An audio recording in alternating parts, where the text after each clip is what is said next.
محبة الصحابة، فالموت كتبه الله وعلمه الرسول للصحابة، والصحابة علموه لي. فإحنا لابد أن نأخذ الدين من منبعه، من القرآن ومن السنة. فأسأل الله جل في علاه تقدست أسماؤه أن يتغمد عم الحاج عبد الغني المغفور له بإذن الله تعالى، ونتغمده بواسع رحمته وأن يسكنه فسيح جناته. اللهم اجعله من أهل اليمين، من أهل الجنة والنعيم. اللهم لا تحرمنا أجره ولا تفتنا بعده، واغفر لنا وله. اللهم عافيه واعف عنه واسع مدخله واحسن نزله واغسله بماء الثلج والبرد. اللهم يمن كتابه ويسر حسابه.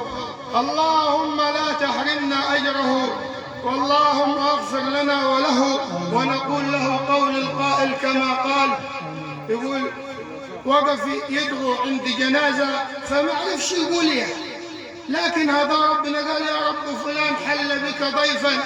وأنا أقول لك يعني أرجوك من توقف على ميت ما تسرحش، ادعوا لي يا أخي، اخلص الدعاء انك ما تسرحش، لعل دعوتك دي تصيبه. فده الداعي يقول ايه؟ قال اللهم إنا زي عمنا الحاج عبد الغني، نسأل الله أن يكون مغفور له بإذن الله تعالى. يقول حل بك ضيفا وأنت أكرم الأكرمين. قال والله لو ضيفي لكنت أكرمته. يقوم رأى في المنام ابن الميت قال له روح لعمك فلان دعا دعوة ربنا غفر لأبوك به. راح له البيت قال له أنا قلت الدعوة دي. فقام واحد ترجمها شعر يقول ايه؟ قال أصبحت ضيف الله في دار الرضا، وعلى المزور كرامة الضيفان، تعفو الملوك عن النزيل بساحها، كيف النزول بساحة الرحمن. فسلام الله عليكم ورحمة وبركاته. أفادك الله يا مولانا. فضل فوق. تفضل يا ابن. تفضل.